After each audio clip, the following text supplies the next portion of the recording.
안녕하세요. 저는 S2W 이승현입니다. 오늘 웨비나 주제는 데이터에서 실행으로 온톨로지 기반 의사결정 시스템에 대해서 다뤄보겠습니다.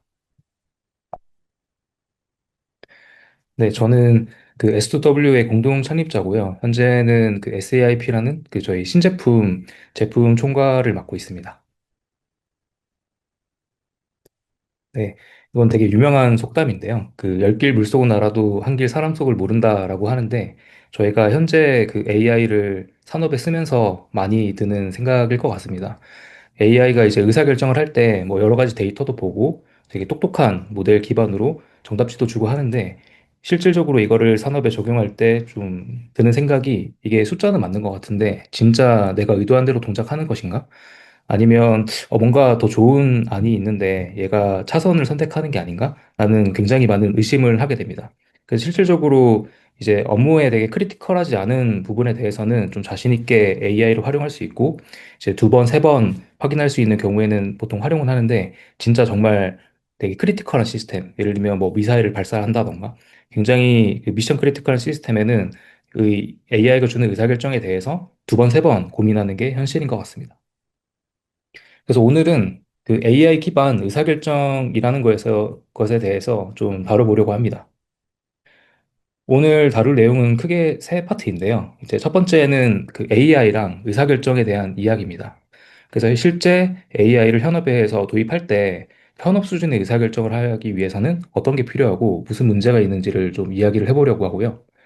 두 번째는 저희는 미션 크리티컬 도메인, 보안 안보로부터 시작한 회사라서 저희가 바라보는 그 AI의 활용, 실질적으로 S2W는 어떤 식으로 의사결정을 AI와 함께 하는지에 대해서 말씀드려보려고 합니다.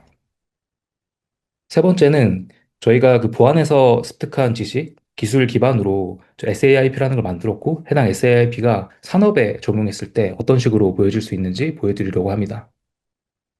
전체적으로 기업의 데이터와 그 전문가 지식 자산을 어떻게 하면 의사결정이 가능한 수준으로 실행할 수 있게 만들까에 대한 주제라고 보시면 될 것 같습니다. 먼저 들어가기 전에 제가 사례 하나를 가져왔는데 이 사례는 그 에어 캐나다에서 제공하는 사별 위로 운임이라는 제도가 있습니다. 가족이 사망하거나 임종 직전에 이제 급하게 비행기를 예매하면 비용이 많이 드니까 이제 그 차액에 대해서 에어 캐나다에서 그 보전을 해주는 그런 제도인데요. 되게 좋은 제도죠. 근데 이제 그 사용자 중에 한 명이 이제 챗봇에 질문을 남긴 겁니다. 그래서 챗봇의 답변은 일단은 비행기 티켓을 구매하고 사후 증빙으로 할인 신청을 하면 된다라고 했는데 이게 실제 정책은 사전 승인을 받아야 할인이 된다라는 게 있었습니다. 그래서 이 건에 대해서 이제 고객은 굉장히 이제 억울해하면서 법원에 소송을 걸었고요. 법원의 판단은 잘못된 정보를 준 그 AI 시스템, 그 AI 시스템을 소유한 에어 캐나다의 과실이다라고 이제 결론을 내린 사건이 있습니다. 그러니까 왜 이런 일이 발생하는지 살펴보면 먼저 챗봇은 뭐 잘못한 게 하나도 없습니다. 뭐 본인이 할 수 있는 역할을 다 한 거죠. 다만 그 AI의 답변이 회사 정책, 내부 정책이나 혹은 불확실한 정보를 줬거나 혹은 AI에 대한 답변이 책임질 수 없는 의사결정을 했지만 책임질 수 없는 형태의 답변이라는 게 문제였습니다. 그래서 AI는 사실상 기업 내의 데이터를 활용해서 뭐 RAG라든지 여러 가지 기술을 활용해서 답변을 했겠죠. 다만 그 의사 결정 과정에서 결정적으로 대응해야 될 핵심 비즈니스 로직이 제대로 반영이 되지 않았기 때문에 AI 답변은 충실했지만 고객 입장에서 그리고 회사 입장에서는 잘못된 답변이 나갔다고 볼 수 있습니다. 실제 산업 현장에서 바라보는 AI에 대한 기대치는 이제 점점 높아지고 있습니다. 처음에는 뭐 딥러닝 기반의 모델을 가지고 뭘 할 수 있을까라고 이제 사람들이 의심을 했는데 지금 오늘만 해도 저는 이제 클로드 코드로 코드를 이제 개발을 했고 각종 자료도 이제 AI를 통해서 만들고 있는 거죠. 그리고 실질적으로 이런 IT 분야가 아니더라도 뭐 리테일, 프랜차이즈, 물류, 제조업 각종 이제 도메인에서 AI한테 기대하는 값들은 뭐 이 정도 수준입니다. 예를 들면 물량이 급증하면 어떤 차량 기사 지역을 우선순위로 배치를 해야 되냐. 그 사람의 노하우 기반으로 움직였던 이런 시스템이 점점 자동화가 되고 있고, 그리고 추론이 필요한 영역에 대해서 AI가 적극적으로 쓰이고 있습니다. 핵심은 이 산업 현장에 직접 이 AI를 적용하려면 그 도메인 전문가 도메인 전문가라고 하죠. 그 실무에 계시는 분들의 그 코어 비즈니스 로직이 얼마나 AI한테 정확하게 반영이 되고 AI가 그 일을 충실히 수행하는지에 따라서 달라지게 됩니다. 그래서 궁극적으로 AI를 도입하는 이유를 요약을 하자면 결국에는 크고 작은 문제에 대해서 의사결정을 하는 거라고 볼 수 있습니다. RAG라는 것도 어떻게 보면 내가 의사 판단을 하기 위해서 어떤 정보를 취합해야 되는지를 보는 거고요. 저희가 지금 주장하고 있는 그런 의사결정 OS 같은 경우에는 실제 산업에서 의사결정을 하는 포인트를 AI가 대신 할 수 있게 만드는 것이라고 보면 될 것 같습니다. 그래서 실제 실무의 문제를 해결한다고 생각하면 세 가지 정도가 크게 고민이 되는 포인트인데요. 첫 번째는 AI가 준 해결책입니다. 그럼 실제 실행 결정에 대해서 그 AI한테 어디서부터 어디까지 판단을 맡겨야 할까라는 부분이 굉장히 고민이 되는 포인트 중에 하나고요. 두 번째는 기업의 데이터입니다. 회사 내에 다양한 목적에 의해서 각종 시스템이 도입이 되고 그리고 개개인이 가지고 있는 데이터를 포함해서 수많은 데이터들이 있는데 그러면 그 AI 모델이라는 거에 어떤 데이터를 어떻게 줘야지 이게 해결이 될까? 기존 뭐 작년만 해도 RAG, 뭐 MCP로 DB 연결하면 다 된다라고 했지만 사실상 이제 결정적이지 않은 AI의 활동 때문에 이러한 부분은 의사결정을 하는 데는 충실하지 않다라는 게 지금 학계의 정설인 것 같습니다. 세 번째는 전문가 지식, 이 부분이 가장 중요하다고 보고 있는데요. AI가 답변을 해주는 게 정말 그럴싸하고, 이제는 품질이 많이 높아져서 범용적인 케이스에 대해서는 굉장히 잘 맞는 경향이 있습니다. 근데 그 답이 진짜 우리 기업에 적절한가에 대한 의문은 항상 가지게 되고 있는 것 같습니다. 그래서 데이터와 지식 기반으로 어떻게 AI 의사결정을 실무에 적용할까? 이게 현재 그 모든 회사들이 풀고자 하는 문제라고 보고 있습니다. 그래서 산업 현장에서 AI를 제대로 쓰려면은 그 AI가 제공하는 의사결정의 근거를 믿고 쓸 수 있어야 됩니다. 첫 번째는 AI가 준 해결책에 대해서 의사결정하기 전에 이게 그 도메인 전문가가 납득할 만한 이유를 충분히 가지고 있냐. 그 말은 결정론적인 핵심 비즈니스 로직이 들어가 있냐에 대한 부분이 확인이 돼야 되고요. 두 번째는 의사결정에 필요한 모든 데이터가 제대로 반영이 되어 있냐가 두 번째. 세 번째는 도메인 전문가의 지식이 그 데이터랑 연계가 돼서 얼마나 정확하게 반영되어 있는가. 그래서 에이전트가 우리 회사에 어느 정도 맞춤형으로 구축이 되어 있는가가 중요합니다. 그래서 저희의 결론은 그 AI를 산업에 적용하려면 의사결정 OS, 저희가 일반적으로 생각하는 뭐 윈도우, 리눅스처럼 특정 목적을 위한 오퍼레이팅 시스템이 필요하다는 게 저희 주장입니다. 의사결정에 적합한 시스템이 가지는 그러니까 일반적인 절차는 저희는 이렇게 보고 있습니다. 먼저 어떤 문제를 풀 것이냐, 그리고 그 문제를 풀기 위한 기업 내의 데이터는 어떤 식으로 되어 있고, 그리고 어떻게 구조화를 해야 되냐. 그리고 세 번째는 이제 되게 유명하죠. 온톨로지죠. 즉, 그 데이터 간의 의미론적인 관계를 어떻게 정의를 할 것이고, 그리고 그 데이터의 변화에 대해서 감지를 하고, 전문가가 가지고 있는 의사결정 프로세스를 어떤 식으로 적용해서 궁극적으로 어떤 활동을 할 것이냐에 대한 이제 총 6단계로 이루어지게 됩니다.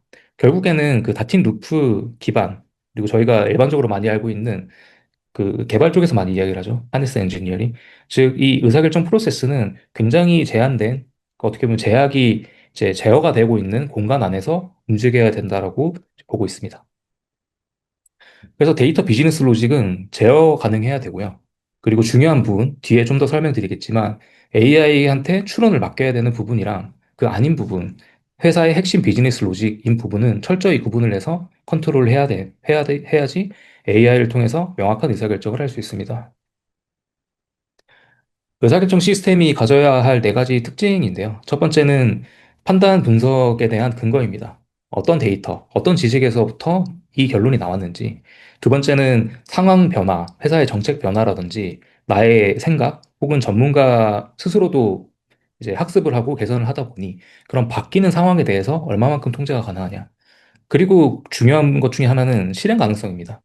지금 뭐 GPT나 클로드에게 내가 의사결정 시스템을 만들고 싶은데 이런 이런 목적을 가지고 있어라고 하면 정말 멋있게 만들어주는데 문제는 그 멋있게 만들어진 결과물이 우리 회사에서 돌아갈 확률은 거의 없다는 것입니다. 그 이유는 회사의 자산이나 회사의 상황, 회사의 목적, 그리고 회사가 가지고 있는 그 전문가들이 원하는 방향이 일치하지 않는 경우가 많기 때문에 어떻게 하면 이걸 실행할 수 있을지에 대한 고민도 중요합니다.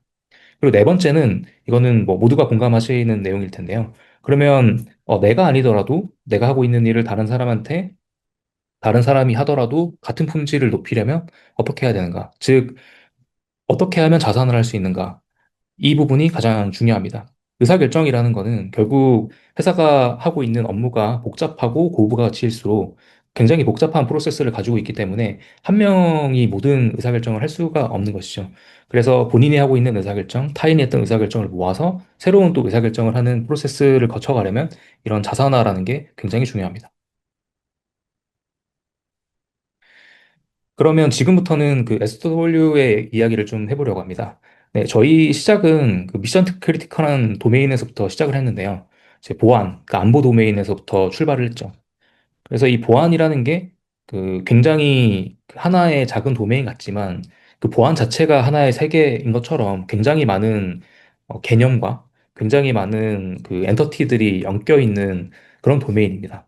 예를 들어서 뭐 해킹이라는 게 그냥 사이버적인 공격일 수 있지만 예를 들면 기업의 데이터를 탈취해서 기업의 비즈니스를 망가뜨린다든지 그런 굉장히 복잡한 그 서플라이 체인을 가지고 있는 게 보안 안보 도메인입니다. 그래서 이 미션 크리티컬 도메인에서 저희가 중요하게 생각했던 부분은 뭐냐면 이 데이터라는 게 어디서 출발했느냐. 실제 특정 범죄자를 특정할 때 그러면 그 범죄자가 왜 범죄자인지에 대한 그 근거는 결국 데이터 기반에서 출발하게 됩니다. 또한 이 보안 안보라는 게 이제 공격자는 어떻게든 회피를 하려고 하고요. 보안을 하는 사람은 어떻게든 그 틈을 막으려고 하기 때문에 공격자는 어떻게 보면 제약이 없는 환경에서 본인이 할 수 있는 모든 행동을 해서 실제 본인이 원하는 자산을 취득하는 형태로 되고 있습니다. 그래서 이 관계라는 것도 굉장히 중요하고요. 그리고 최종적으로는 우리가 뭔가 의사결정을 할 때 그 A라는 사람과 B라는 사람이 동일 조직이다. 그래서 A와 B는 관련이 있다라는 그런 결론을 내릴 때는 그 신뢰할 수 있는 근거가 굉장히 중요합니다. 이 신뢰할 수 있는 근거가 만약에 빈약하게 되면 저희가 그 근거 위에 쌓아 올리는 모든 의사결정들이 다 믿을 수 없게 되기 때문에 이 신뢰할 수 있는 판단이라는 게 중요합니다. 그래서 결론은 그 보안 안보에서는 그 그럴듯한 답으로 추정하는 것은 사실상 불가능합니다. 데이터는 흩어져 있고, 그리고 보안 전문가들은 이제 자산화가 되어 있는 부분도 있지만, 머릿속에 노하우가 굉장히 많기 때문에 이 모든 게 하나로 엮여져서 이게 판단 결과가 설명 가능한 형태로 이제 제공이 되어야 합니다. 그래서 저희가 2019년도에 그 발표한 논문인데, 이때는 뭐 온톨로지라는 게 개념적으로는 당연히 뭐 오래된 지식이니까 있었지만, 그 용어가 그렇게 뭐 특출나지는 않았습니다. 팔런티어도 뭐 AIP나 파운드리가 나오기 전에 그 고담이라는 시스템을 통해서 안보 수사 분야에서 좀 활용을 하고 있었고요. 저희는 그 당시에 고담과 좀 유사하게 그 암호화폐, 비트코인, 블록체인에 대한 그 자금 이동 흐름 추적이랑 그리고 이제 서피스 웹이랑 다크 웹에 있는 데이터를 모아서 범죄자의 신원을 파악하는 그 연구를 좀 했었고요. 그 연구 결과를 저희가 그 보안 4대학회에 발표를 했었습니다.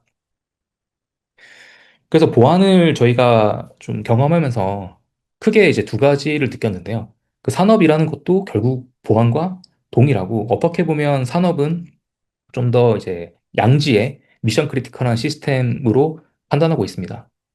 그 말은 그 두 가지가 충족이 돼야 되는데 첫 번째는 설명 가능해야 되고 두 번째는 제어 가능해야 됩니다. 설명 가능성이라는 거는 예시를 들면 물류 배차 결과에 대해서 그 AR을 통해 이제 저희가 결론을 내렸는데 설명이 가능해야 됩니다. 예를 들면 배차를 하는 A라는 분이 나는 서울 지역만 배송 가능한데 왜 부산까지 배송을 해야 되냐라는 거에 대해서 설명을 할 수 있어야 된다는 거죠. 또한 뭔가 저희가 이제 매출에 대해서 분석을 하다 보니 특정 납품 업체를 바꾸는 게 우리 이 전체 매출 ROI 측면에서 굉장히 좋다라는 판단을 했으면 그 판단 근거에 대한 명확한 이유가 있어야 됩니다. 두 번째는 이 시시각각으로 변하기 때문에 상황이 변하기 때문에 이 바뀌는 상황에 대해서 어떻게 하면 대응해야 될지 어떤 부분을 바꿔야지 내가 원하는 결과가 나올지에 대한 부분입니다. 즉 제어 가능성인데요. 만약에 답이 틀렸다면 어떤 기준을 어떻게 바꿔야 내가 원하는 답이 나오는지 등에 대한 이제 의사결정을 할 수 있는 체계가 갖춰져야 됩니다. 예를 들어서 적국이었던 나라가 갑자기 우방국이 되는 순간 예를 들면 뭐 바라보고 있던 그런 미사일 체계라든지 혹은 우리가 지금 뭐 해야 될 각종 이제 적국이기 때문에 해야 했던 수많은 행동들이 이제 우방국이 됨으로써 많이 완화가 돼야 되는데 이제 이런 부분이 이렇게 사람이 수행할 때는 보고 체계에 의해서 돌아갔지만 AI가 도입이 되면 그 AI를 철저히 컨트롤하는 게 중요합니다. 그래서 저희는 현재 그 데이터와 비즈니스 로직을 체계화하는 그 업무를 좀 하고 있고요. 그 말은 핵심 비즈니스 로직을 동작 가능한 형태로 만드는 작업을 하고 있습니다. 그래서 흩어진 데이터, 그리고 전문가의 암묵지, 데이터 간의 관계, 비즈니스 로직을 온톨로지 기반으로 표현을 하고요. 실제 그 온톨로지 기반으로 표현된 자산을 의사결정 자산, 이라고 명시를 해서 활용을 하고 있습니다. 결국에는 이 의사결정 OS라는 게 크게 두 가지 파트, 좀 만드는 것과 사용하는 게 있는데, 만드는 파트에서는 사람이 실질적으로 그 데이터를 활용한다라고 가정을 하고, 사람도 정확하게 의사결정을 하려면 데이터랑 뭐 비즈니스 로직이 정의가 돼야 되지 않습니까? 이제 그런 부분이 어떻게 이제 잘 정의를 해서 AI한테 전달해 줄 수 있는지에 대한 부분이 이제 그 핵심이라고 볼 수 있고요. 바꿔 말하면 현재 그 약간 정적으로 되어 있는 자산을 실행 가능한 자산으로 변경하는 프로세스가 이 지식 데이터에 대한 체계화 로직입니다. 그래서 저희 SIP 플랫폼은 총 세 가지 레이어가 있는데요. 첫 번째는 앞서 말씀드린 그런 기업의 데이터와 전문가 지식 의미에 대한 구조를 하는 거고요. 두 번째는 그 개인이 가지고 있는, 전문가가 가지고 있는 그 비즈니스 로직, 코어 비즈니스 로직을 실행 가능한 형태로 데이터로 표현하는 것입니다. 그리고 세 번째는 그 의사결정 시스템이 만드는 그 최종 의사결정에 대해서 액션, 뭐 시뮬레이션도 할 수 있고 의사결정을 하거나 혹은 내부 시스템의 상태를 변경하거나 내부 데이터를 변경하는 그런 과정을 거치게 됩니다. 그래서 단계별 문제 해결 프로세스를 살펴보면 첫 번째는 목표 설정입니다. 이게 이제 그 목표라는 게 과거에는 특정 시스템을 도입할 때 되게 범용적으로 모든 뭔가 이제 상황에서 잘 동작할 수 있는 거를 만들겠다라는 게 이제 예전 트렌드였다면 지금은 목적이 명확해야 됩니다. 그냥 아무것도 없이 그냥 모델만 쓴다라고 해도 그 모델이 어떤 목적으로 튜닝이 되고 어떤 목적으로 동작해야 좋은 결과가 나오는지인 것처럼 이런 의사결정이라는 것도 결국 내가 어떤 의사결정을 할 것이냐. 이걸 하기 위한 핵심 비즈니스 질문은 뭐고 그 질문에 어떤 형태로 답을 해야 되냐라는 목표 설정이 중요합니다. 두 번째는 그 핵심 노드 추출인데요. 이거는 이제 일반적인 파이프라인과 형태는 유사합니다. 기업 내부의 데이터를 취합해서 그 문제 해결에 적합한 데이터를 추출을 하는 거죠. 근데 그 추출 과정에서 그 핵심 노드라고 표현한 이유는 결국에는 그 핵심 노드 간의 관계라는 것도 굉장히 중요한 매트리이기 때문에 먼저 우리가 가진 자산으로부터 그 데이터를 어떻게 하면 정돈해서 저장할 수 있을까라는 그 두 번째 단계가 있고요. 세 번째는 그 도출된 노드 간의 그 관계를 정의하는 것입니다. 그러니까 일반적으로 시멘틱을 부여한다라고 하는데 예를 들면 뭐 리뷰라는 게 있고 그 리뷰 그리고 이제 재료비라는 게 있으면 리뷰랑 재료비 간의 관계는 그냥 아무런 컨텍스트가 없으면 별로 관계가 없어 보이는데 우리가 만약에 목표 설정이라는 거를 그 프랜차이즈 운영에서 고객이 리뷰에 예를 들면 재료가 너무 저렴한 것 같아서 뭐 약간 이인적인 맛이 난다라고 하면 리뷰와 재료비 간에 새로운 관계가 생길 수 있는 거죠.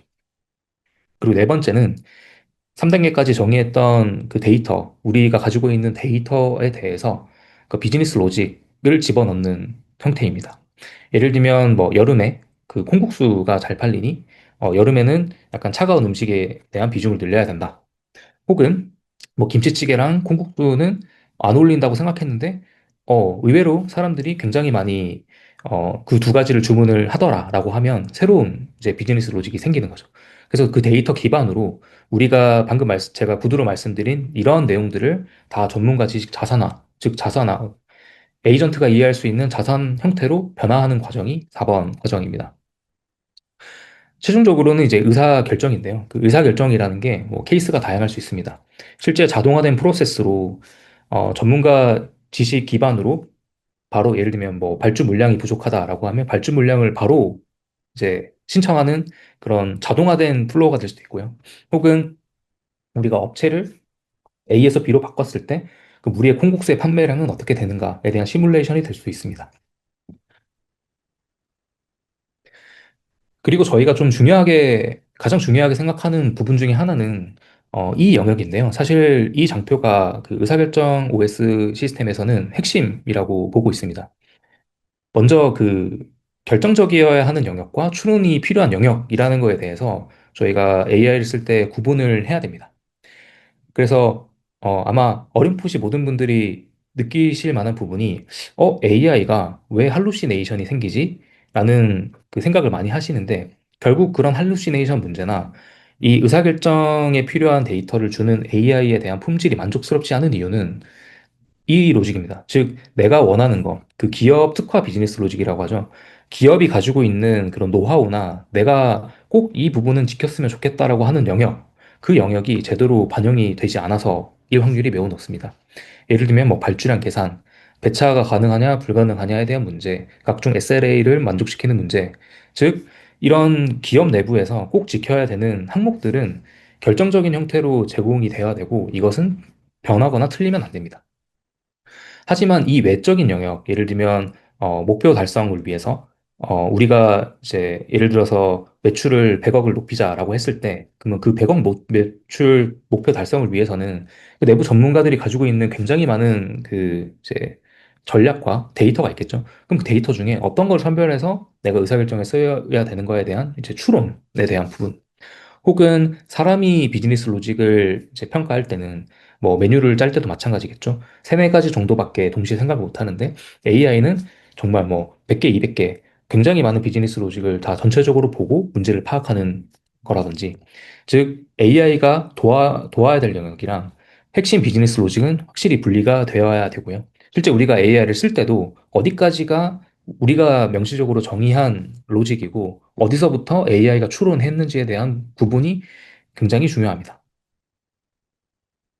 그래서 기업의 그 비즈니스 로직은 일반적으로 되게 굉장히 복잡한데요. 저도 고객사를 만나고 뭐 이런저런 좀 소통을 하다 보면은 생각보다 굉장히 뭐 복잡합니다. 뭐 발주량을 조정한다라는 게 뭐 재고량, 판매 추세, 뭐 폐기율, 공급 리드 타임, 프로모션 등등 다 들어가는데 이게 그냥 정성적으로 이런 키워드가 들어가는 게 아니라 판매 추세라는 거는 기업 내부에 가지고 있는 뭐 판매량에 대한 데이터, 폐기율은 각 제품마다 가지고 있는 그 폐기 그 비율에 대한 정보 등등 굉장히 그 데이터와 밀접하게 관련이 되어 있는 부분이 많고요. 그리고 때로는 이런 데이터들이 그 사람 머릿속에 있거나 그냥 개인 PC에 있는 경우도 이제 굉장히 많습니다. 즉 데이터도 파편화되어 있고 비즈니스 로직도 굉장히 복잡해서 이걸 어떻게 하면 AI가 오해 없이 해석할 수 있을까에 대한 고민을 저희는 좀 많이 했습니다. 그래서 결론적으로는 그 데이터에 기반한 비즈니스 로직이 어떻게 자유롭고 확실하게 자산화될 수 있을까?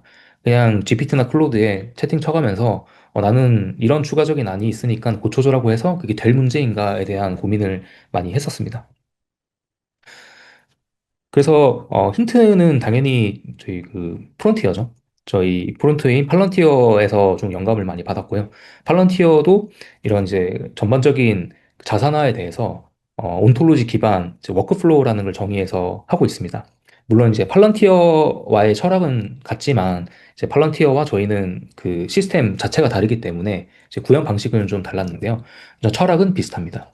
첫 번째는 그 전문가의 의사 결정이라는 게 결국에는 상황 변화 혹은 어떤 주기로 이루어질 거냐에 대한 트리거 포인트가 있고, 두 번째는 뭐 데이터 분석, 시뮬레이션, 연계, 앞서 말씀드린 그런 비즈니스 로직을 어떤 로직으로 움직일 것이냐에 대한 부분. 세 번째는 그 조건이죠. 그렇게 나온 결과에 대해서 그럼 우리가 어떤 조건으로 무슨 액션을 취해야 돼라는 것까지 연계되는 이 4단계에 대해서 저희가 자산을 한다면 그 전문가의 지식을 다 제 시스템이 이해할 수 있는 형태로 자산을 할 수 있다라고 보고 있습니다. 이게 이제 저희가 그 셀렉터에서 제공하는 기능 중에 하나인데요. 저희는 그런 비즈니스 로직을 코드로 관리하고 있습니다. 아까 말씀드린 그 이제 결정적인 부분과 비결정적인 부분에 대해서 말씀을 드렸는데요. 사실상 가장 결정적인 부분은 그 우리의 비즈니스 로직, 핵심 비즈니스 로직을 다 코드로 표현하는 것입니다. 그리고 그 코드로 표현할 때 그냥 일반적인 코드, 그냥 클로드가 짜준 코드가 아니라 내부 데이터, 우리 기업이 가지고 있는 데이터에 SDK 형태로 이제 임포트를 해서 쓸 수 있는, 즉, 우리 내부 비즈니스 로직이 이제 우리 내부 데이터와 확실히 얼라인되는 방향으로 저희는 현재 구성을 하고 있습니다. 물론 이런 그 코드를 그 뒤에 이제 데모 때 보여드리겠지만 사람이 직접 다 짜는 건 아니고요. AI의 어시스트를 받아서 사람이 검토하는 과정을 거치고 있습니다. 그래서 SAIP 플랫폼에는 크게 그 두 가지 파트가 있는데요. 첫 번째는 4G라는 게 있고, 두 번째는 아비터라는 게 있습니다. 그러니까 4G라는 거는 뭐 재련이라는 뜻인데, 그 핵심은 지식 가능한 그 뭔가 지식이나 데이터를 실행 가능한 자산으로 바꾸는 도구입니다. 그래서 뭐 우리의 의사결정, 어떤 의사결정을 해야 되는지에 대한 목표를 설정하는 부분, 그리고 기업 내부 데이터를 이제 분석해서 그런 목적을 달성하기 위해서는 어떤 파이프라인을 가져야 돼? 그리고 세 번째는 그러면 각 파이프라인이 만든 핵심 노드, 핵심 결과물에 대해서 그 데이터 간의 관계는 뭐야? 이 모든 게 이제 목표 기반으로 움직이게 되고요. 그리고 네 번째 워크플로우는 뭐 앞에서 만든 그 데이터를 기반으로 어떻게 하면 우리 비즈니스 로직을 집어넣을 수 있을까에 대한 부분, 그리고 다섯 번째는 아까 보여드린 그런 코드 생성에 대한 부분입니다. 결국에는 그 사람이 생각하는 그런 의사 표현에 대해서 어떻게 하면 그 기업 내부의 데이터와 비즈니스 로직을 결합해서 실제 자산을 만들 것인가에 대한 부분이 제 다섯 번째입니다. 그리고 아비터라는 거는 그 의사결정 지원 시스템인데요. 앞에서 데이터를 만들었다면 이 의사결정 시스템은 실제 소비를 하는 프로세스입니다. 이제 의사결정을 하기 위한 예를 들면 전략도 세우고요. 그리고 내가 이 의사결정을 하려면 실제 기업 내부에 어떤 데이터를 가져와야 되냐에 대한 부분. 그리고 아까 말씀드린 것처럼 의사결정이라는 게 그 직접적으로 시스템이 의사결정을 할 수도 있지만 의사결정에 필요한 정보를 그 모으는 것도 의사결정 OS의 되게 중요한 역할인데요. 그 과정에서 중요한 부분은 그러면 환경이 바뀌었을 때 예를 들면 ABC라는 업장에서 A 업장의 매출이 뭐 200% 증가했을 때 그러면 내가 최종적으로 검토해야 될 상황은 어떻게 변하는가에 대한 시뮬레이션이 있을 수 있습니다. 그리고 또 하나 중요한 건 결국 그 시스템이 만든 결과물 자체가 결국에는 적용이 되어야 됩니다. 예를 들면 뭐 발주량이 부족하다라고 하면 뭐 영업 조직을 늘린다든지 이런 여러 가지 액션을 취할 수 있는데 그런 액션을 도와주는 이제 에이전트도 존재하게 됩니다. 그래서 아키텍처를 전반적으로 보면 먼저 그 SIP 워크스페이스라는 거는 이제 앞서 말씀드린 각종 저희가 자산화를 하는 기술, 그 포지, 그 아비터에 대한 코어 로직이 존재하게 되고 그 코어 로직 위에 사용자 인터페이스가 얹혀지는 구조입니다. 그리고 하위단에는 그런 에이전트들이 그냥 뭔가 알아서 다 동작하는 건 아니고요. 그 지식, 즉 이제 온톨로지를 만들거나 워크플로우를 만들거나 각종 룰이나 제약 조건을 정의하는 그 코어, 이제 핵심 시스템 로직이 들어가게 됩니다. 그래서 각각의 에이전트들은 저희가 제공하고 있는 그런 코어 자산의 이제 각종 기능을 활용해서 뭐 의사결정도 하고 데이터도 가져오고 파이프라인도 만들고 워크플로우도 구성하는 형태로 되고 있습니다. 또한 그런 에이전트들은 그 기업 내부 데이터나 이제 기업 내부 데이터나 그 기업에 뭔가 직접적으로 접근하는 게 아니라 그 코어 셀 레이어 중간에 이 모든 거를 컨트롤하는 오케스트레이터 레이어를 통해서 접근을 하게 됩니다. 그래서 이제 세 번째 챕터인데요. 그 의사결정 지원을 위한 데이터 자산화를 어떻게 하는지 한번 좀 보여드리려고 합니다. 크게 이제 플로우는 목적을 설정을 하고, 이제 온톨로지 핵심 엔티티를 추출하고, 관계를 구성한 다음에 전문가의 지식을 자산화하는 것까지 한번 보여드리겠습니다.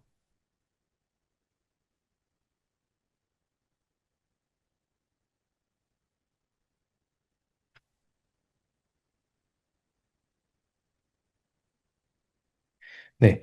뭐, 이 화면이 저희 이제 제품 화면인데요. 이제 보시면은 첫 번째는 이제 목표를 설정하는 부분입니다. 예. 자, 아까 말씀드린 것처럼 그 의사결정이라는 거는 결국에는 무언가를 결정을 해야 되는 거기 때문에 이제 목적이라는 게 굉장히 중요합니다. 예를 들어서 뭐 카페 프랜차이즈 지점별 수익성 분석이라고 하면 이 수익성 분석이라는 말만 있으면 그러면 어떤 수익성을 어떻게 분석할 거냐에 대한 부분이 되게 모호하게 됩니다. 그래서 저희는 이제 쿼리 패턴이라고 하죠. 그러면 결국 저 질문에 대해서 정말 너가 답변 받고 싶은 질문 셋은 뭐야? 라는 거를 정의를 하게 되고요. 석세스 크라이테리어는 그러면 너네가 이제 만든 시스템에 대해서 그럼 성공이라는 게 결국 어떻게 측정을 할 거야? 그 답변이라는 게 예를 들면 평점이 하락한 지점의 매출 추이라는 게 그냥 단순히 숫자만 보여주면 되는 거야? 아니면 이런 지점별 영업이익 이런 걸 정확하게 계산해서 표출해줘야 되는 거야?에 대한 그 성공 매트릭으로 볼 수 있습니다. 그래서 이런 부분을 이제 그 처음부터 모든 걸 다 만들면 굉장히 어렵기 때문에 먼저 초벌을 만들거나 내용이 수정이 필요하면 그 AI 어시스턴트를 통해 고칠 수 있습니다. 예를 들면 수익성을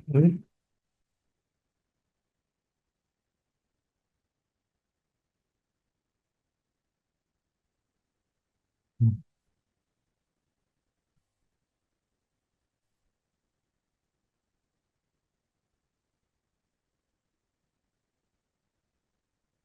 네, 이런 식으로 뭐 수익성을 매출 중심으로 변경해줘라고 질문을 했을 때 이제 이 AI가 그 어떻게 보면 저희한테 다시 질문을 한 거죠. 좀 더 명확한 너의 기준을 알려달라.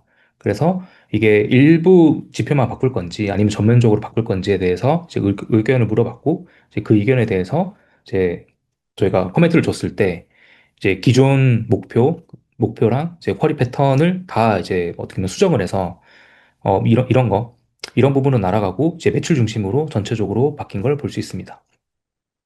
그러니까 이런 형태로 이제 목적이라는 것도 그냥 우리가 뭐 튼튼하고 멋있는 건물 짓겠습니다가 아니라 그럼 그 튼튼하고 멋진 건물이 어떤 매트릭을 가지고 있냐에 대해서 실제 우리 회사 자산 기반으로 실행 가능한 형태로 이런 질문을 만드는 과정을 계속 돌리게 됩니다. 그리고 두 번째는 그 파이프라인, 그 핵심 노드를 추출하는 부분인데요. 네, 이 내용도 어, 이제 기업 내부 데이터, 예를 들면 여기 포함되어 있는 데이터들이죠. 이 좌측이 저희 소스 데이터고, 요 아웃풋이라고 되어 있는 게 이제 핵심 노드 정보입니다.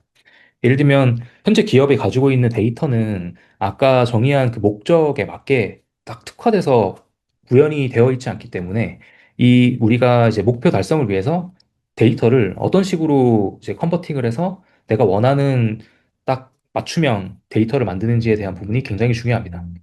그래서 그 과정을 저희는 핵심 노드 추출이라고 하고 있고요. 이거를 사람이 하나하나 붙고 이제 데이터 엔지니어가 붙는 게 아니라 데이터 소스 노드를 추가해서 또 노코드 형태로 파이프라인을 구성할 수 있게 구축을 했습니다. 그리고 이런 파이프라인도 사실 굉장히 좀 어렵고 복잡한 작업이라 이 부분에 대해서도 아까 그 SIP 4G에서 제공하는 파이프라인 빌더라는 게 있습니다.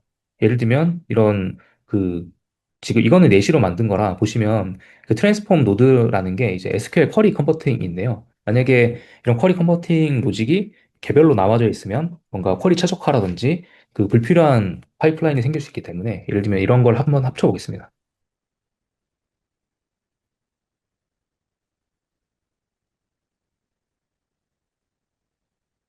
네. 이거는 뭐냐면 저희는 그 비즈니스 로직이 데이터 트랜스폼도 포함이 되는데 음, 그래서 이 쿼리라는 거를 실제 코드로 치환을 해서 노드를 이제 간추리는 그 어떻게 보면 실제 이 각각의 노드 개수를 줄여서 파이프라인의 부담을 좀 줄이는 태스크를 지금 던진 겁니다. 그래서 보시면 현재 동작하고 있는 파이프라인을 분석을 하고요. 그 지금 이제 필요한 노드를 추가하고 이제 불필요한 노드를 삭제하는 화면을 볼 수 있습니다. 그래서 보시면 아까랑 다르게 이제 이렇게 그 약간 뭐랄까요? 약간 그레이스케일 되어 있는 부분은 이거는 이제 삭제될 노드고요. 이런 이제 새롭게 생긴 노드가 이제 기존에 저희가 이제 불필요하게 많이 정의했던 그런 항목들을 다 제거한 것을 보실 수 있습니다.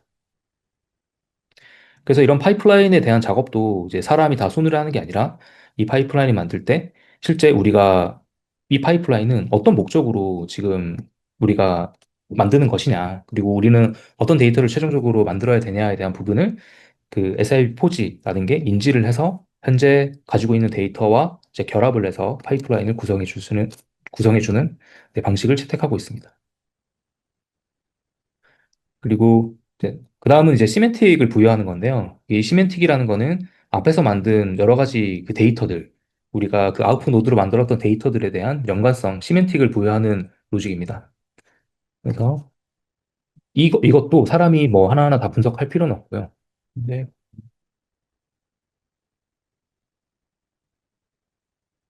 이런 형태로 이제 그 온톨로지를 만드는 과정에서도 그 포지라는 걸 활용할 수 있지만 그 만들어진 온톨로지에 대해서 내가 원하는 시멘틱을 검색하는 형태로 되어 있습니다.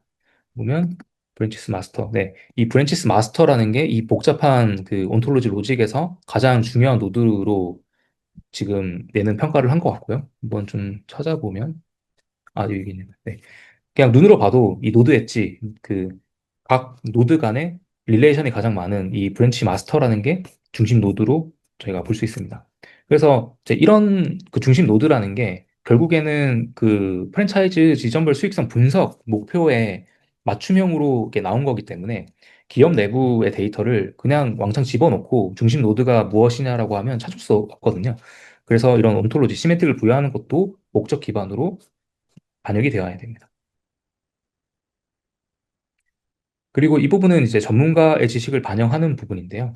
뭐 예를 들면, 네, 이거는 그거죠. 이제 카페에 뭔가 뭐 부정적인 뉴스나 아니면 긍정적인 뉴스 같은 걸 분석해서 이제 뭔가 나에게 알람을 줘라라는 그런 이제 워크플로우인데요. 그런 워크플로우도 마찬가지로 그 예를 들면은 우리가 그 이런 정보를 수집할 때 이 정보의 수집 주체가 변하면 안 되지 않습니까? 그래서 이 정보의 수집 주체를 이제 확실히 지정을 하고 어디서 어떤 데이터를 추출해야 될지 부분을 이제 로직으로 다 만들고 실제 활용하게 됩니다. 이뿐만이 아니라 이런 이제 비즈니스 로직이 뭐 다른 배차 케이스 같은 경우에는 물류 배송 최적화를 하기 위한 로직은 어떻게 되느냐 뭐 이런 부분까지 다 이제 커버할 수 있게 됩니다. 예를 들면 뭐 한국 언론사만 수집하고 있어서 저희가 정보가 부족하다라고 하면 음,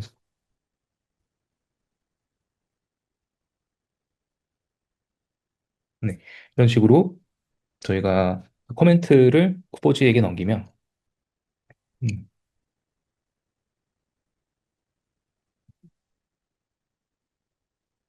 네. 이거는 제가 방금 놓쳤던 부분인데 저는 이제 이 소스만 바꾸면 된다고 생각했는데 그 에이전트의 판단은 소스만 바꾸면 요 필터, 클래시피케이션 로직이 한글 중심이라서 좀 문제가 있을 수 있으니 그거를 그 이제 필터 로직까지 변경해라라고 이제 제안을 준 거고요. 제가 그 승인을 한 화면입니다. 그렇게 되면 이제 변경분에 대해서 이렇게 점선 표시가 되고 네. 그러니까 네, 보신 것처럼 뭐 로터스라든지 AP뉴스 등등 이제 한국 언론사 외에도 외국 언론사가 포함된 걸 보실 수 있고요. 네. 그리고 요거는 제가 뭐 저도 못 보긴 했는데 아마 이제 뭐 카페, 커피 같은 한글 단어만 포함이 되어 있었을 겁니다. 아마. 근데 이제 이게 뭐 스타벅스라든지 커피, 카페 등등 이제 그 영문 컨텐츠를 해석할 수 있는 이제 키워드 셋이 추가된 걸 볼 수 있습니다. 그래서 이거는 간단한 예시를 좀 보여드린 거고요.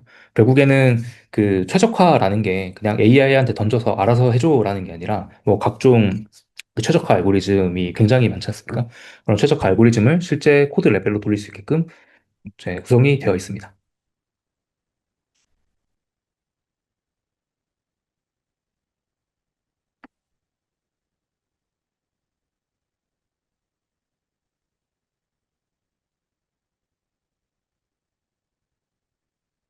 네. 그래서 이제 거의 마지막 슬라이드인데요. 성공적인 AI 도입은 결국 의사결정 범위를 넓히는 거고요. 앞서 저 시간상 뭐 의사결정 쪽은 많이 못 보여드렸지만 결국 그 데이터를 어떻게 하면 자산화를 해야 되는지 그리고 자산화된 데이터가 실제 정상 동작을 하기 위해서는 어떤 식으로 제공해야 되는지가 중요합니다. 그래서 이런 지식들이 쌓이면 결국에는 담당자가 바뀌어도 판단 기준은 남게 되고 유사 문제가 생겼을 때 어떻게 해결했는지도 파악할 수 있고 가장 중요한 건 이제 사람이 그러니까 수작업이나 반복적인 업무를 하는 게 아니라 좀 더 고차원적인 판단을 할 수 있게 의사결정의 범위가 넓어진다고 볼 수 있습니다. 그래서 오늘 가져가야 될 사실 키테이크어웨이는 세 가지인데요. 첫 번째는 그 풀고 싶은 문제, 어떤 문제를 풀고 싶은지가 중요한 것 같습니다. 결국 이제 모든 문제를 법률적으로 풀 수 없기 때문에 기업 내부에 가지고 있는 뭐 10가지, 20가지 문제 중에서 가장 파급 효과가 큰 문제는 무엇인지를 알아내고 이제 그 문제부터 해결하면서 이런 시스템을 구축하는 게 중요하고요. 이제 두 번째는 그 의사결정 수준에 대한 얘기입니다. 예를 들면 뭐 미션 크리티컬한 의사결정이라고 하죠.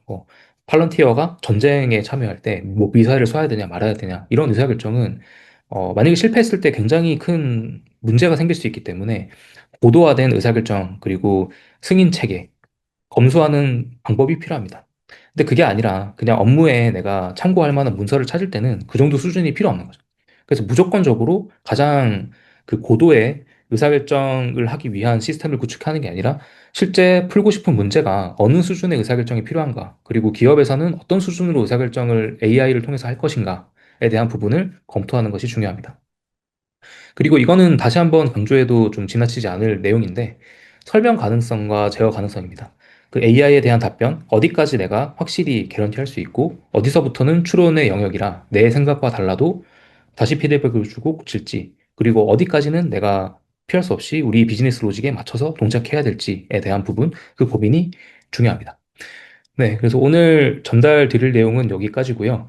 아마 시간이 충분하지 못해서 질의응답을 많이 못 받을 수도 있는데 제 링크드인 여기 링크 있으니 거기에 이제 친추해 주시고 저 메시지 보내주시면 제가 답변을 좀 드리겠습니다. 그리고 저희가 좀 관련된 부분에 대해서 채용도 하고 있어서 혹시나 이런 의사결정 시스템에 대해서 관심이 있으시고 진짜 산업의 문제를 같이 풀고 계시고 싶으신 분이 계시면 네, 많은 연락 홍보 좀 부탁드리겠습니다. 네, 제 발표는 여기까지고요.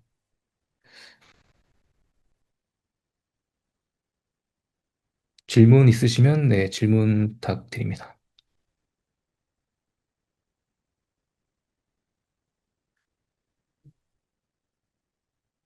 음.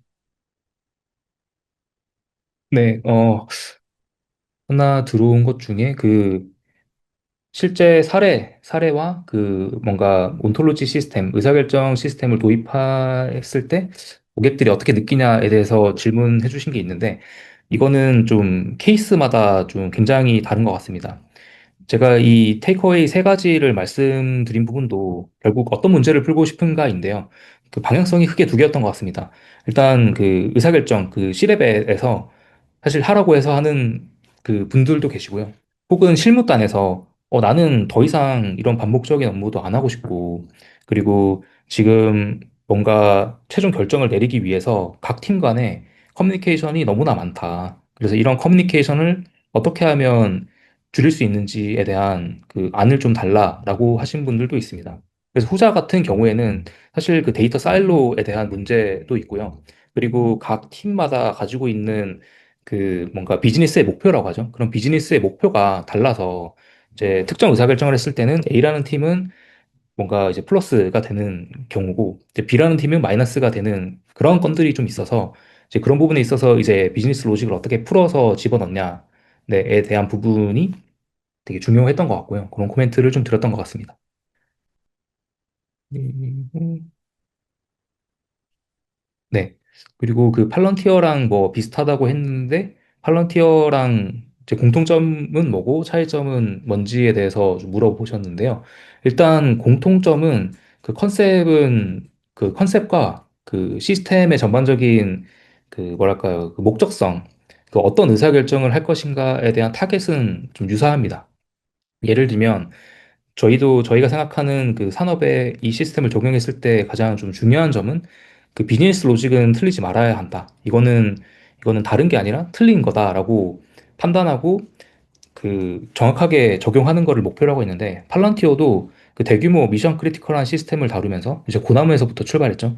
네, 그래서 그런 부분을 봤을 때는 굉장히 유사하고요. 좀 다른 점은 저희는 그 시스템 자체가 뭐랄까 좀 개방형에 좀 가깝습니다. 여러 가지 뭐 파이프라인 혹은 여러 이제 데이터베이스 시스템이랑 좀 연동을 할 수 있게 최대한 오픈을 하고 저희도 좀 지향하는 바가 저희가 뭐 데이터에 대한 그 뭐랄까요 뭐 체계를 잡거나 그런 뭐 데이터 웨어하우스 시장을 먹겠다 이런 건 아니고 저희가 필요한 정보, 의사결정에 필요한 정보만 모아서 의사결정에 필요한 데이터만 이제 던져드리면 뭐 기업 내부에서 가지고 있는 각종 뭐 데이터 웨어하우스라든지 기업 내부에서 돌고 있는 에이전트들이 저희 시스템을 활용할 수 있게 좀 개방형으로 만드는 게 저희 지금 목표이긴 합니다. 그리고 또 질문이 사례 중 미션 크리티컬한 시스템 의사결정 사례는 무엇인지 네, 이 부분은 이게 그 이제 제품 관점이라기보다 제품에 들어간 여러 가지 기술들, 저희가 하고 있던 기술들이 결국 다 보안 안보 쪽이거든요. 그래서 뭐 A라는 공격자와 B라는 공격자가 지금 뭐 유사하냐, 그리고 그 유사함을 판단하기 위해서 어떤 매트릭을 가져야 되냐에 대한 부분이 있었고요. 그리고 이제 저희가 다크웹이나 뭐 암호화폐 뒤에서 이제 움직이는 그런 공격자들을 많이 트래킹 하다 보니 그러면 그 이제 다크웹에서 활동하는 그 사람이랑 실제 그 서피스 웹 신원이 파악된 그 사람이랑 이게 뭐랄까 같은 인물이냐 동일 인물이냐를 판단하는 그런 의사결정 사례가 좀 가장 좀 크리티컬합니다. 뭐 그 외에도 있는데 네, 뭐 좀 공개 드릴 수 있는 부분은 이 부분일 것 같습니다. 그리고 에이전트는 어떤 파운데이션 모델, 네. 어, 저희는 뭐 현재는 GPT 계열을 쓰고 있는데요. 이거는 고객사마다 좀 케이스가 많이 다릅니다. 이게 좀 재밌는 점은 저희가 그 비즈니스 로직을 자산화를 하다 보니 이게 어떤 케이스냐에 따라서 그 AI 의존도가 높을 수도 있고 낮을 수도 있거든요. 그래서 그 컨텍스트 랭스가 일반적으로 길고 그 좀 많은 정보를 그 뭔가 AI가 처리할 수 있는 모델이면은 웬만하면 잘 들어가고요. 만약에 이제 내부에 구축을 해야 돼서 좀 성능이 떨어진 오픈소스 모델, 그러니까 성능이 떨어진다는 말은 오픈소스가 떨어진다는 건 아니고 그냥 그 GPU의 제약으로 작은 모델을 올릴 수밖에 없다면은 그 작은 모델이 동작할 수 있게끔 저희가 튜닝을 해서 좀 뭔가 의사결정이라는 게 좀 많은 컨텍스트를 보기보다는 좀 작은 컨텍스트를 보고 판단할 수 있게 저희가 구성을 좀 하고 있습니다. 네, AI는 자체 LLM, 이거는 앞에 말씀드린 부분이랑 좀 그 결이 좀 비슷한 것 같은데요. 저희가 상용 쓸 수 있으면 상용을 쓰고 그 내부 LLM을 써야 된다고 하면 내부 LLM을 쓰고 있습니다. 네. 그리고 또 질문 주신 게, 네.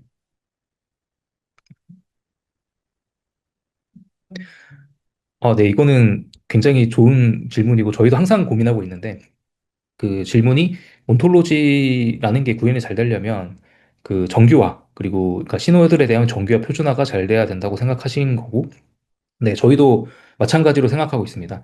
이거는 정답이 있는 문제는 아닌데 뭐 저희도 고민을 하고 있는 부분이고요. 일단 저희 생각으로는 목적성이 뚜렷해야 됩니다.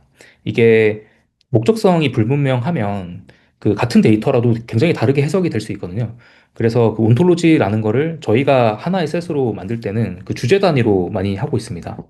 저희가 1월 달에 그 웨비나 했을 때 공유드린 내용 중에 하나가 저희가 그 글로벌 케이지라고 하죠. 그 뭔가 엄청나게 거대한 논리지 그래프를 만들고 거기서 모든 문제를 풀려고 하다 보니 이제 논리지 그래프의 의미가 커지면 커질수록 막 서로 다른 정보가 막 충돌이 나는 경우가 생겼었거든요. 그래서 저희가 이제 한 2, 3년 후에는 그걸 좀 포기를 하고 도메인 특화 온톨로지로 변경을 했는데 그때 가장 좀 효과를 많이 봤습니다. 그래서 온톨로지를 모든 목적 달성을 위해 만들기보다는 그 뭔가 잘 안 되면 사이즈를 줄여서 도메인 특화 온톨로지를 만드는 방식, 그리고 그 과정에서 필요한 데이터 정규화를 하는 게 가장 효율적이라고 생각하고 있습니다. 그리고 데이터의 품질에 따라 결과가 달라질 수 있는데 데이터 품질에 대한 기준이나 방법이 있을까? 네, 이것도 되게 좀 핵심적인 질문인데요. 맞습니다. 사실 데이터 품질에 따라서 굉장히 달라지고요. 이거는 뭐 두 가지가 있는데요. 첫 번째는 먼저 데이터를 저희가 그냥 기계적으로 있는 게 아니라 먼저 데이터를 좀 살펴봅니다. 저희가 그 골이라는 목적을 먼저 설정하는 이유도 뭐냐면 그 목적에 맞춰서 실제 기업의 데이터가 있는지 없는지에 대한 판단의 영역도 포함이 되거든요. 그리고 목적이라는 거에 뭐 쿼리 패턴이라든지 석세스 크라이테리어라는 것도 존재하기 때문에 이제 그런 부분이 데이터 품질을 어떻게 보면 역으로 검증을 하게 됩니다. 예를 들면 뭐 저는 그 뭐 지점별 매출 추이를 통해서 새로운 지점을 열어야 되는지에 대한 의사결정을 하고 싶다라고 할 때 실제 그 매출에 대한 데이터가 없거나 아니면 매출에 대한 데이터가 그냥 비정형 데이터로 남아 있어서 조회가 안 된다면 저희 온톨로지 빌더 쪽에서는 뭐 데이터가 없어서 만들지 못하겠다라는 결론이 나올 거고요. 이제 그때 할 수 있는 거는 그러면 비정형 데이터에서 뭐 필요한 데이터를 추출한다거나 혹은 뭐 레거시 시스템에 있는 데이터를 뭐 다시 끌어와서 연결한다거나 이제 그런 형태로 저희는 좀 진행을 하고 있습니다. 이게 이제 시스템 관점이고, 그리고 전통적으로 그 데이터 엔지니어들이 붙어서 데이터 품질에 대한 그 분석도 이제 수행을 하는 거죠. 예를 들면 뭐 아시겠지만 일반적으로 뭐 데이터 결측치가 뭐 있냐 없냐, 그리고 데이터가 뭐 최신화가 되어 있냐 없냐, 뭐 이런 부분에 대해서 전반적으로 검토를 하고 있습니다. 뭐 저희 시간? 네. 저희 이제 시간이 다 돼서 혹시나 추가적으로 질문하실 게 있으면 뭐 저희 링크드인이나 여기 좀 이메일에 그 질문 남겨주시면 저희가 답변 드리도록 하겠습니다. 네. 긴 시간 동안 참여해 주셔서 감사합니다.